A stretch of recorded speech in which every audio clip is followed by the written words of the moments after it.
Laços de família. Perguntas 773 a 775. O voto do silêncio absoluto, do mesmo modo que o voto de isolamento, priva o homem das relações sociais que lhe podem facultar ocasiões de fazer o bem e de cumprir a lei do progresso. Por que razão, entre os animais, os pais e os filhos deixam de se reconhecer quando estes não mais precisam de cuidados? Os animais vivem vida material e não vida moral. A ternura da mãe pelos filhotes tem por princípio o instinto de conservação dos seres que ela deu à luz. Quando esses seres podem cuidar de si mesmos, sua tarefa está cumprida e a natureza nada mais lhe exige. É por isso que ela os abandona, a fim de se ocupar com os outros que chegam. Há pessoas que deduzem, do fato de os animais abandonarem suas crias, que os laços de família entre os homens resultam apenas dos costumes sociais e não de uma lei da natureza. Que devemos pensar disso? O destino do homem é diferente do dos animais. Por que então querer sempre identificá-los? Há no homem alguma coisa mais, além das necessidades físicas, a necessidade de progredir. Os laços sociais são necessários ao progresso, e os de família tornam mais apertados os laços sociais. Eis porque os laços de família são uma lei da natureza. Quis Deus, dessa forma, que os homens aprendessem a amar-se como irmãos. Qual seria, para a sociedade, o resultado do relaxamento dos laços de família? Uma recrudescência do egoísmo. Capítulo 8. Leis do progresso. Estado de natureza.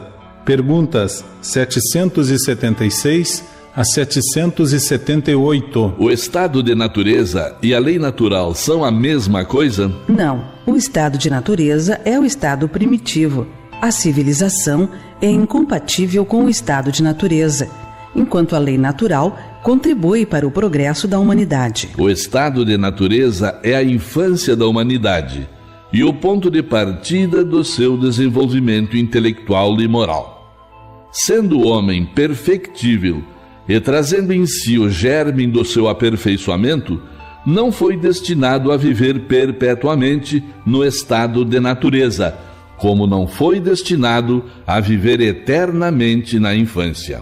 O estado de natureza é transitório e o homem dele sai em razão do progresso da civilização. A lei natural, ao contrário, rege a humanidade inteira, e o homem se melhora à medida que melhor compreende e pratica essa lei. Como tem menos necessidades no estado de natureza, o homem não sofre todas as tribulações que cria para si mesmo num estado mais adiantado. Que se deve pensar da opinião dos que consideram aquele estado como o da mais perfeita felicidade na terra? Que queres? É a felicidade do bruto. Há pessoas que não compreendem outra. É ser feliz à maneira dos animais. As crianças também são mais felizes do que os adultos. O homem pode retrogradar para o estado de natureza? Não. O homem deve progredir incessantemente e não pode voltar ao estado de infância. Se progride, é que Deus assim o quer. Pensar que possa retrogradar a sua condição primitiva seria negar a lei do progresso.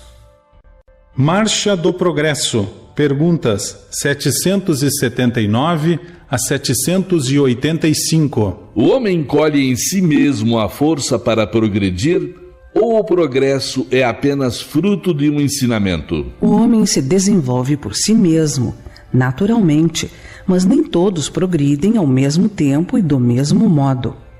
É então que os mais adiantados auxiliam ao progresso dos outros por meio do contato social. O progresso moral acompanha sempre o progresso intelectual? É a sua consequência, mas nem sempre o segue imediatamente. Como o progresso intelectual pode levar ao progresso moral? Fazendo que se compreenda o bem e o mal. O homem, então, pode escolher.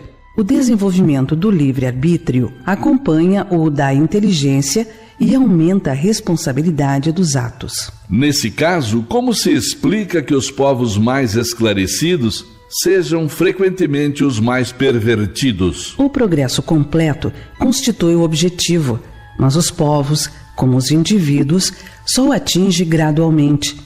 Enquanto o senso moral não se houver desenvolvido neles, pode mesmo acontecer que se sirvam da inteligência para a prática do mal. O moral e a inteligência são duas forças que só se equilibram com o passar do tempo. É permitido ao homem deter a marcha do progresso? Não, mas pode entravá-la algumas vezes. Que pensar dos homens que tentam deter a marcha do progresso e fazer que a humanidade retrograde? Pobres seres que Deus castigará. Serão arrastados pela torrente que procuram deter. Sendo o progresso uma condição da natureza humana, ninguém tem o poder de opor-se a ele. É uma força viva que as más leis podem retardar, mas não sufocar. Quando estas leis se tornam incompatíveis com o progresso, são aniquiladas juntamente com os que se esforçam por mantê-las.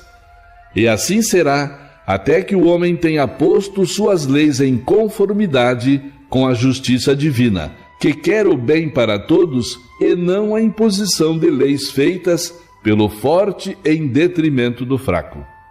Não há homens bem intencionados que entravam o progresso, acreditando favorecê-lo, porque do ponto de vista em que se colocam, muitas vezes o veem onde ele não existe. Assemelham-se a pequenas pedras que, colocadas debaixo da roda de uma grande viatura, não a impedem de avançar. O aperfeiçoamento da humanidade segue sempre uma marcha progressiva e lenta? Há o progresso regular e lento que resulta da força das coisas.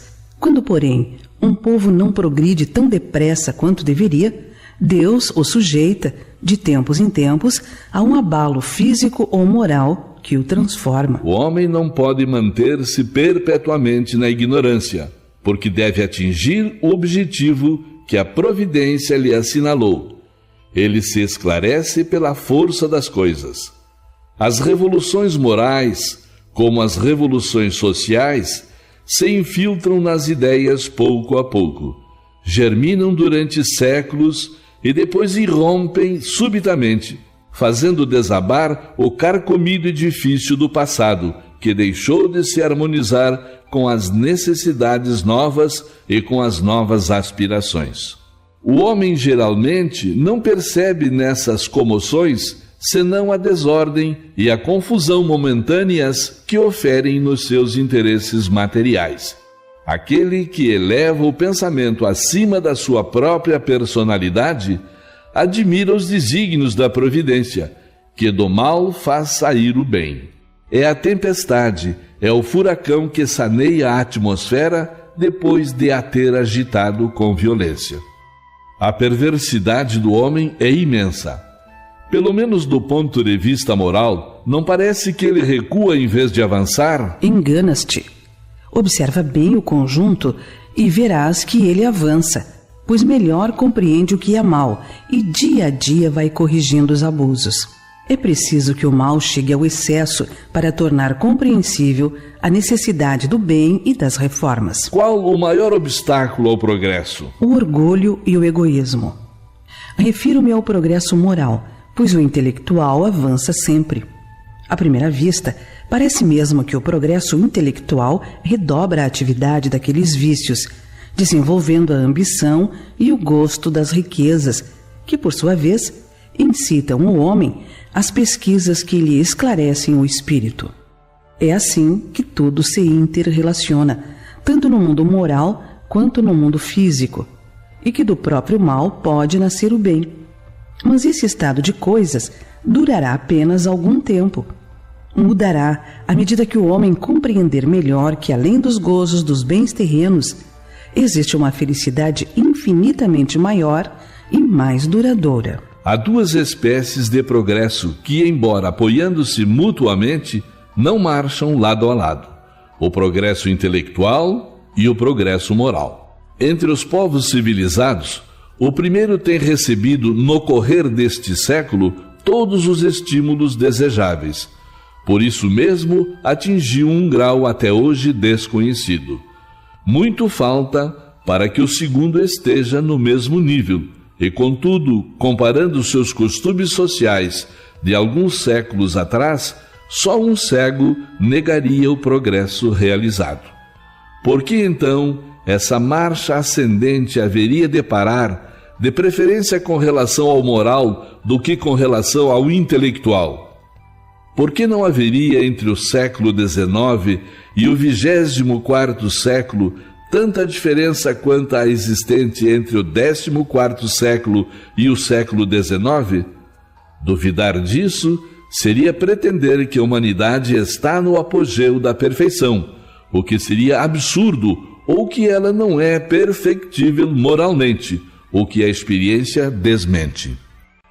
Povos degenerados. Perguntas 786 a 789. A história nos mostra que muitos povos, depois de abalos que lhes causaram fortes comoções, recaíram na barbárie. Neste caso, onde está o progresso? Quando tua casa ameaça desabar, mandas demoli-la e constróis outra mais sólida e mais cômoda.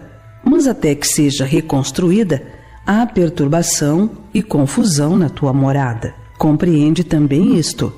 Eras pobre e habitavas um casebre. Torna-te rico e o deixas para morar num palácio.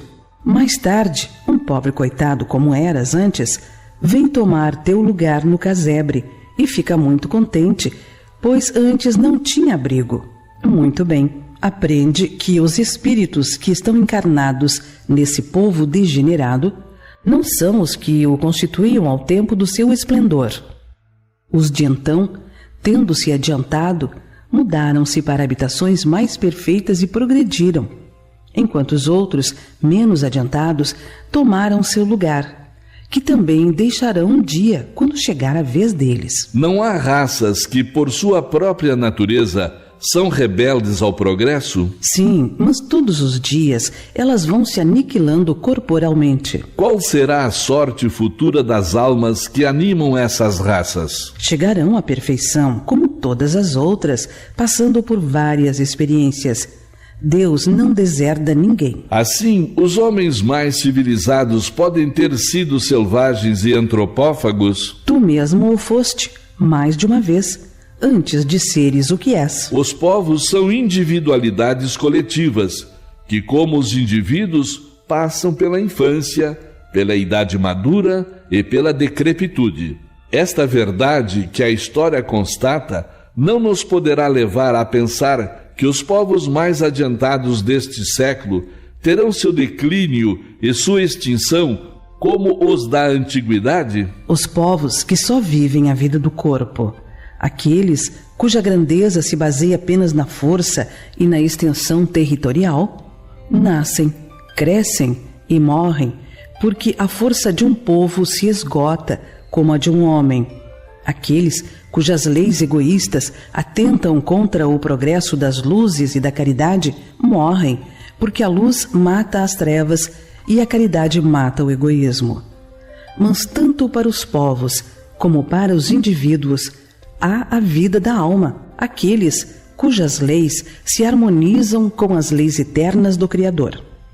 Viverão e servirão de farol aos outros povos. Um dia o progresso reunirá todos os povos da terra numa só nação? Em uma só nação, não. Isto é impossível, pois da diversidade dos climas se originam costumes e necessidades diferentes, que constituem as nacionalidades.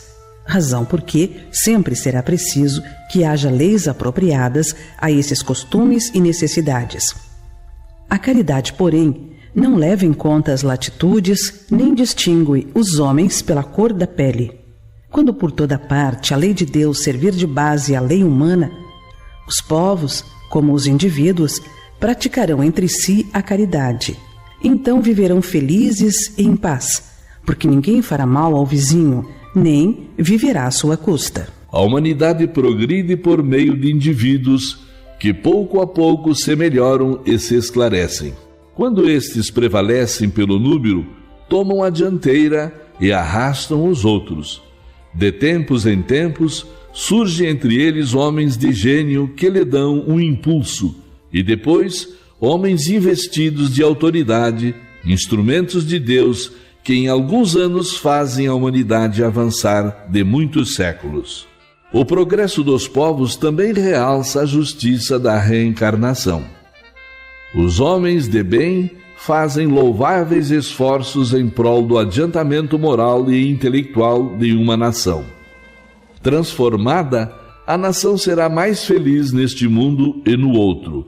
Mas durante a sua marcha lenta através dos séculos, milhares de indivíduos morrem todos os dias. Qual a sorte de todos os que sucumbem ao longo do trajeto? Sua inferioridade relativa os privará da felicidade reservada aos que chegam por último? Ou sua felicidade também é relativa? A justiça divina não poderia consagrar semelhante injustiça. Com a pluralidade das existências, o direito à felicidade é igual para todos, porque ninguém fica privado do progresso. Como aqueles que viveram no tempo da barbárie podem voltar, na época da civilização, a viver no seio do mesmo povo ou de outro. É claro que todos se beneficiam da marcha ascensional. O sistema da unicidade das existências apresenta aqui outra dificuldade. Segundo esse sistema, a alma é criada no momento do nascimento. Portanto, se um homem é mais adiantado do que o outro, é que Deus criou para ele uma alma mais adiantada. Por que esse favor? Que mérito tem ele que não viveu mais do que o outro, que talvez haja vivido menos, para ser dotado de uma alma superior? Esta, porém, não é a dificuldade principal. Em 1000 anos, uma nação passa da barbárie à civilização. Se os homens vivessem 1 milênio, conceber-se-ia que nesse intervalo tivessem tempo de progredir. Mas, diariamente morrem pessoas de todas as idades, renovando-se sem cessar, de tal sorte que todos os dias elas aparecem e desaparecem. Ao cabo de 1000 anos, já não há naquela nação qualquer vestígio de seus antigos habitantes. De bárbara que era, a nação tornou-se civilizada. Quem progrediu? Foram os indivíduos outrora bárbaros? Mas eles já morreram há muito tempo. Teriam sido os recém-chegados? Mas, se suas almas foram criadas no momento em que eles nasceram, essas almas não existiam na época da barbárie, e então será preciso admitir-se que os esforços despendidos para civilizar um povo têm o poder, não de melhorar almas imperfeitas, porém, de fazer com que Deus crie almas mais perfeitas. Comparemos esta teoria do progresso com a que nos foi dada pelos Espíritos. As almas vindas no tempo da civilização tiveram sua infância, como todas as outras, mas já tinham vivido antes e chegam adiantadas em consequência de um progresso anterior. Vêm atraídas por um meio que lhes é simpático e que se acha em relação com seu estado atual, de sorte que os cuidados dispensados à civilização de um povo não têm por efeito fazer que se criem almas mais perfeitas no futuro, e sim atrair as que já progrediram, seja as que já tenham vivido no seio desse mesmo povo, ao tempo da sua barbárie, seja as que venham de outra parte. Aqui também encontramos a chave do progresso da humanidade inteira. Quando todos os povos estiverem no mesmo nível quanto ao sentimento do bem, a terra será ponto de reunião exclusivamente de bons espíritos, que viverão fraternalmente unidos, enquanto os maus, sentindo-se aí repelidos e deslocados, vão procurar, em mundos inferiores, o meio que lhes convém, até que sejam dignos de voltar ao nosso então transformado. A teoria vulgar tem ainda esta consequência. Os trabalhos de melhoria social só aproveitam as gerações presentes e futuras. Seu resultado é nulo para as gerações passadas que cometeram o erro de vir cedo demais e que ficam sendo o que podem ser, sobrecarregadas com o peso de seus atos de barbárie. Segundo a doutrina dos espíritos, os progressos ulteriores aproveitam igualmente a essas gerações que voltam a viver em melhores condições e podem assim aperfeiçoar-se no seio da civilização.